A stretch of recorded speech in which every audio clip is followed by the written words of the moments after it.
लोकसभा चुनाव 2024 के नतीजे आ चुके हैं। नतीजों के बाद भारतीय जनता पार्टी के नेतृत्व वाले एनडीए के संसदीय दल की बैठक हुई और बैठक में सरकार गठन को लेकर चर्चा की गई। इस बैठक में कई राज्यों के मंत्रीगण मौजूद रहे और नरेंद्र मोदी को एनडीए का नेता चुना गया। बैठक को नरेंद्र मोदी ने संबोधित करते हुए क्या कुछ कहा, आइए आपको सुनाते हैं।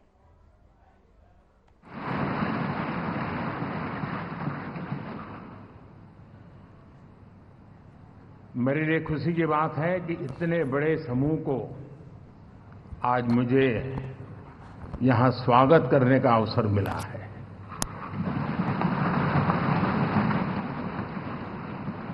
जो साथी विजयी होकर के आए हैं वे सभी अभिनंदन के अधिकारी हैं, लेकिन जिन लाखों कार्यकर्ताओं ने दिन रात परिश्रम किया है, न उन्होंने दिन देखा न रात देखी, और इतनी भयंकर गर्मी में हर दल के कार्यकर्ता ने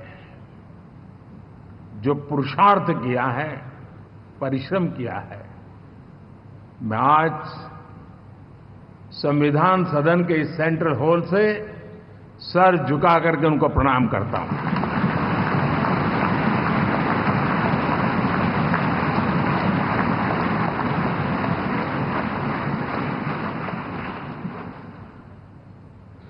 साथियों, मेरा बहुत सौभाग्य है कि एनडीए के नेता के रूप में आप सब साथियों ने सर्वसम्मति से चुन करके मुझे एक नया दायित्व दिया है और इसके लिए मैं आपका बहुत बहुत आभारी हूं।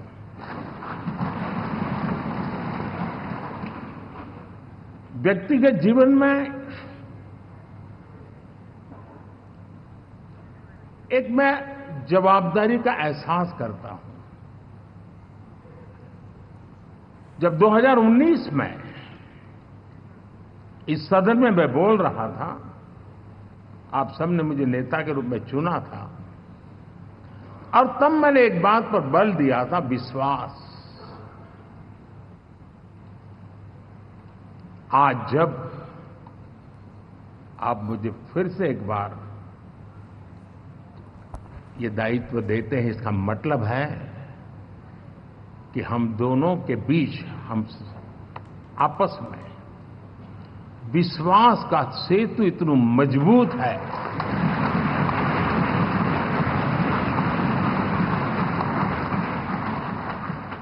ये अटूट रिश्ता विश्वास की मजबूत धरातल पर है और ये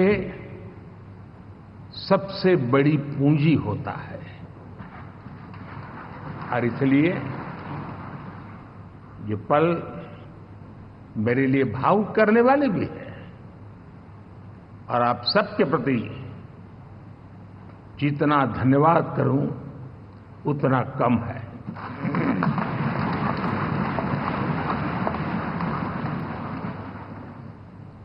साथियों,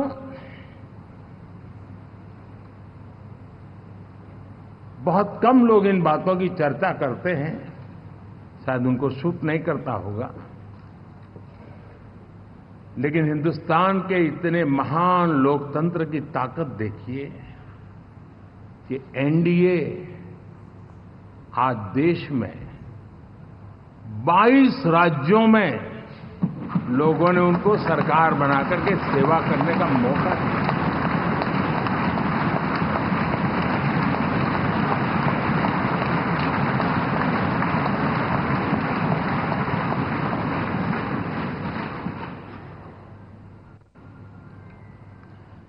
हमारा ये अलायंस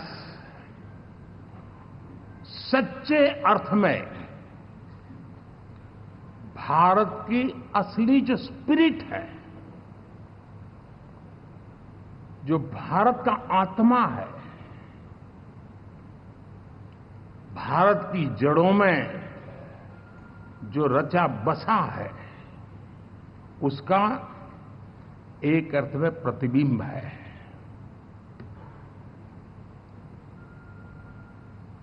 और मैं इसलिए कह रहा हूं कि थोड़ी नजर करें, हमारे देश में 10 ऐसे राज्य जहां हमारे आदिवासी बंधुओं की संख्या प्रभावी रूप से है, निर्णायक रूप से है, जहां इस आबादी आदिवासियों की ज्यादा है, ऐसे 10 राज्यों में से 7 राज्यों में एनडीए सेवा कर रहा है।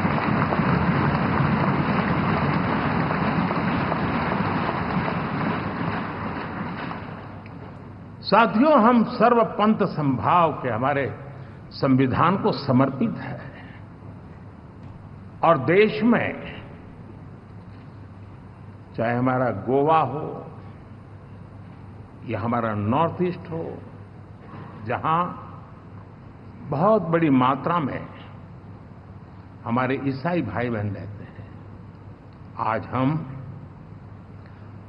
उन राज्यों में भी एनडीए के रूप में सेवा का अवसर हमें मिला।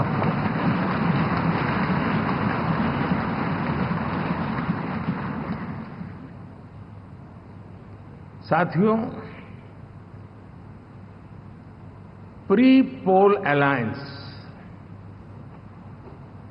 हिंदुस्तान के राजनीतिक इतिहास में और हिंदुस्तान की राजनीति में गठबंधन के इतिहास में प्री पोल अलायंस इतना सफल कभी भी नहीं हुआ है जितना कि एनडीए हुआ।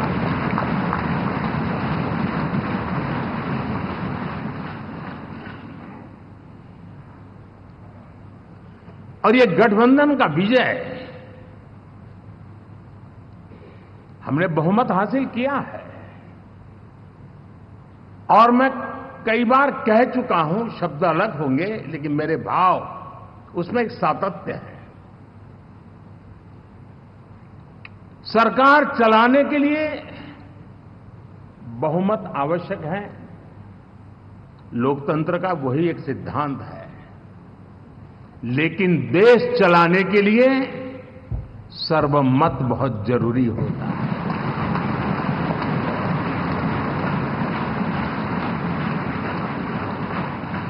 और मैं आज देशवासियों को यहां से विश्वास दिलाना चाहता हूं कि आपने जिस प्रकार से हमें बहुमत देकर के सरकार चलाने का सौभाग्य दिया है, ये हम सबका दायित्व है कि हम सर्वमत का निरंतर प्रयास करेंगे और देश को आगे ले जाने के लिए हम कोई कोर कसर नहीं छोड़ेंगे।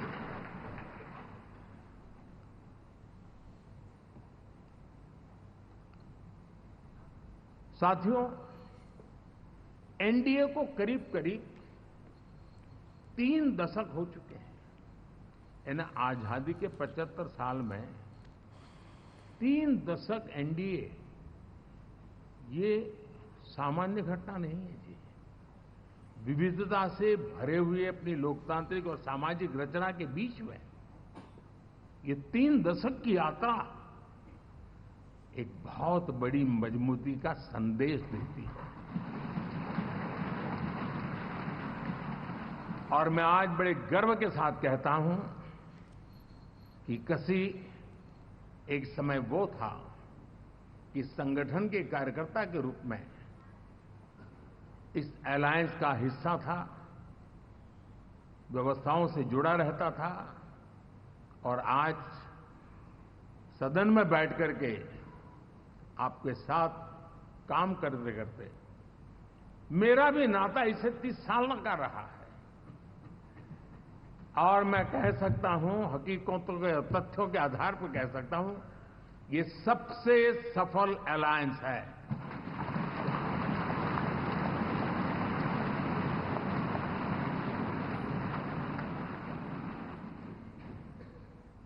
हम गर्व से कह सकते हैं कि 5 साल का टर्म होता है। इस अलायंस ने 30 साल में से 5-5 साल के 3 टर्म सफलतापूर्वक पार किए हैं और अलायंस चौथे टर्म में एंटर कर रहा है।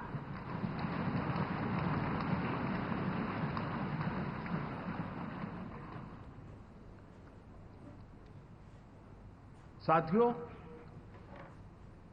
इस बात को जो राजनीति के विशेषज्ञ हैं, अगर मुक्त मन से, मुक्त मन शब्द बहुत महत्व का है,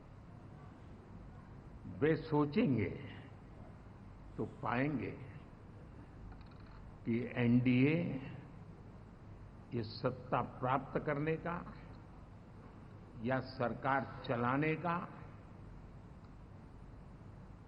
कुछ दलों का जमावड़ा नहीं है। ये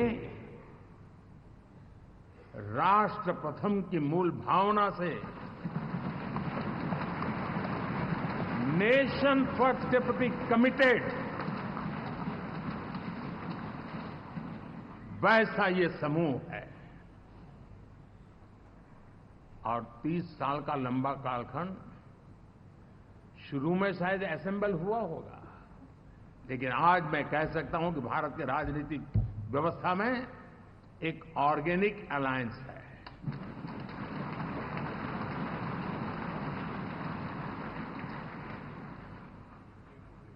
और ये मूल्य श्रद्धेय अटल बिहारी वाजपेयी, श्री प्रकाश सिंह जी बादल, श्री बाला साहब ठाकरे, श्री जॉर्ज फर्नांडिस, श्री शरद यादव, अनगिनत नाम मैं कह सकता हूं। इन लोगों ने जिस बीज को बोया था, वो आज भारत की जनता ने विश्वास का सिंचन कर करके उस बीज को वटवृक्ष बना दिया है।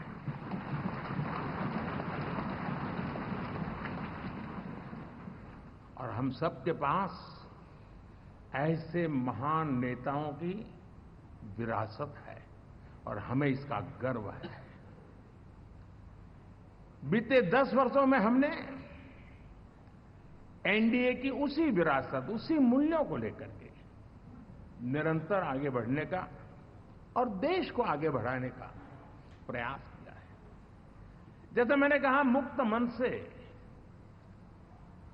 राजनीति के विश्लेषक अगर विश्लेषण करेंगे तो देखेंगे कि एनडीए का जो लोग दिखते हैं ना, उसमें एक कॉमन चीज नजर आती है और वो है गुड गवर्नेंस। इन सबने अपने अपने समय में, अपने अपने कार्यकाल में जब जब जहां सेवा करने का मौका मिला है,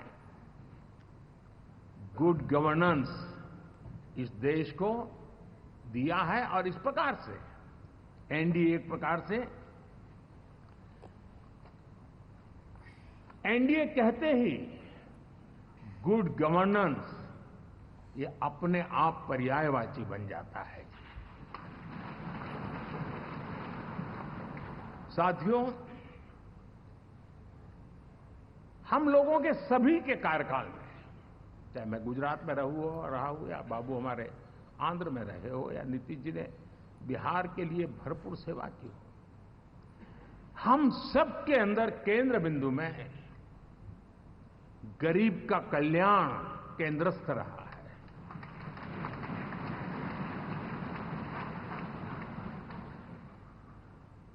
और देश ने एनडीए के गरीब कल्याण के, गुड गवर्नेंस के 10 साल को देखा है। इतना नहीं, मैं कह सकता हूं देश ने इसे जिया है।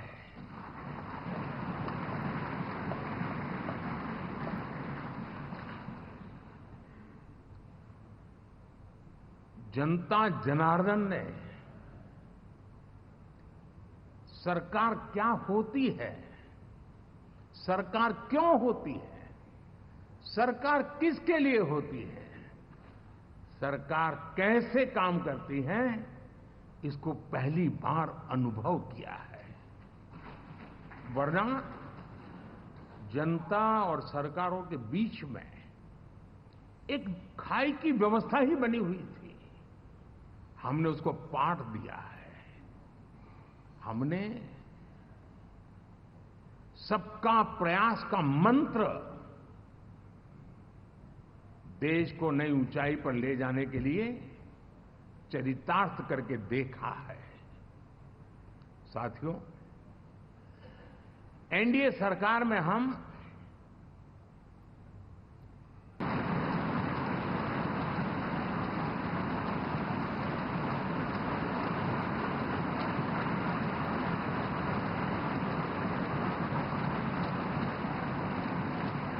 गुड गवर्नेंस, विकास, नागरिकों के जीवन में क्वालिटी ऑफ लाइफ, और मेरा व्यक्तिगत रूप से एक बहुत बड़ा ड्रीम है, मैं लोकतंत्र की समृद्धि को जब सोचता हूं तो मैं चाहता हूं कि सामान्य मानवीय के जीवन में से, और खास करके मध्यम वर्ग, उच्च मध्यम वर्ग, उनके जीवन में से सरकार की दखल जितनी कम हो उतनी लोकतंत्र की मजबूती है।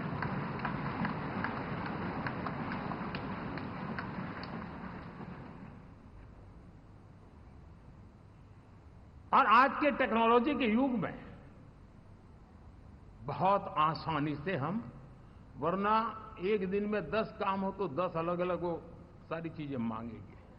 हम बदलाव चाहते हैं। गुड गवर्नेंस का ये भी एक महत्वपूर्ण पहलू है।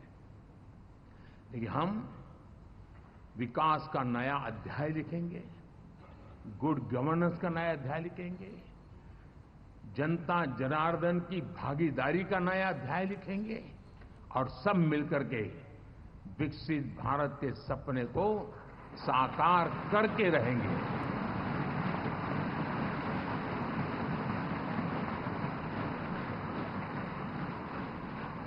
साथियों, एनडीए में, और मैं अगर विस्तार से कहूं तो सदन में किसी भी दल का कोई भी जनप्रतिनिधि होगा, मेरे लिए सब बराबर है।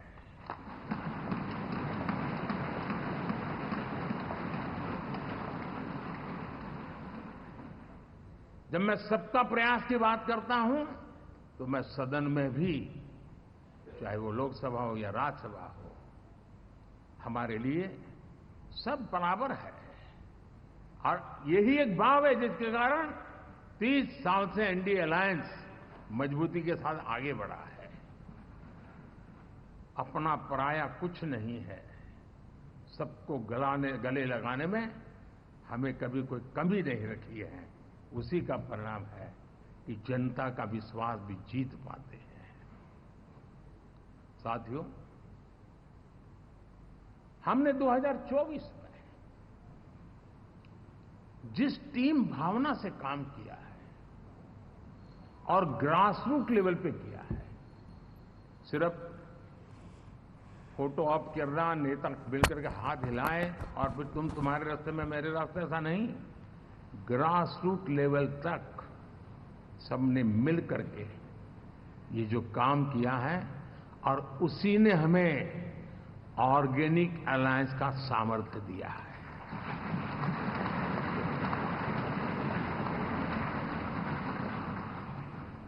एक दूसरे का सहयोग किया है।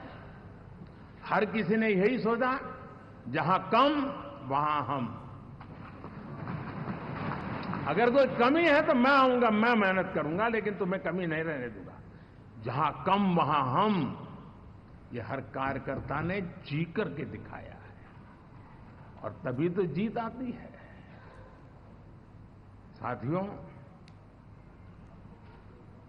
कभी कभी मैं कह सकता हूं कि हमारा 10 साल का अनुभव है,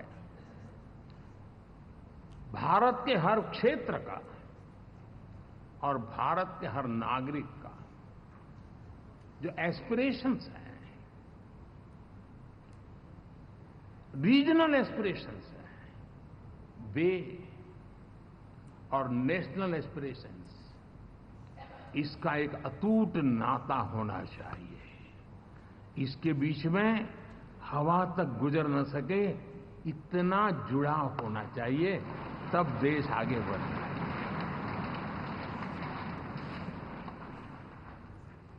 साथियों, इस चुनाव में मैं कुछ उल्लेख जरूर करना चाहूंगा जो मेरी नजरिए से मैंने देखा है।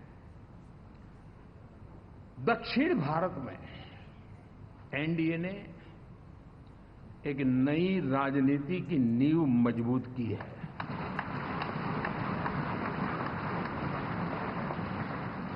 अब देखिए, कर्नाटक एंड तेलंगाना, अब ये भी तो इनकी सरकारें बनी थी, लेकिन पल भर में ही लोगों का विश्वास टूट गया, भ्रम से लोग बाहर आ गए और एनडीए को गले लगा दिया। कर्नाटक और तेलंगाना में दोनों जगह।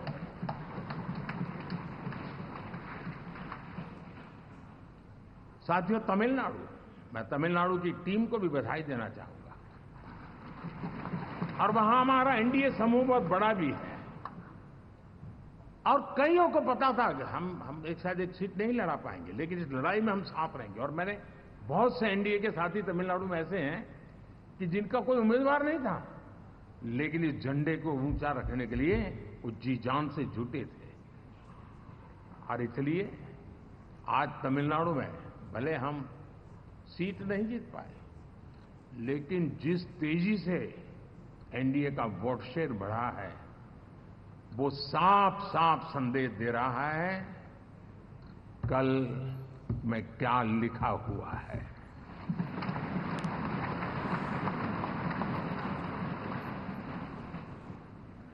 साथियों, पुडुचेरी हो, केरला, हमारे सैकड़ों कार्यकर्ताओं के बलिदान हुए हैं। यूडीएफ हो या एलडीएफ हो, शायद हिंदुस्तान के राजनीतिक जीवन में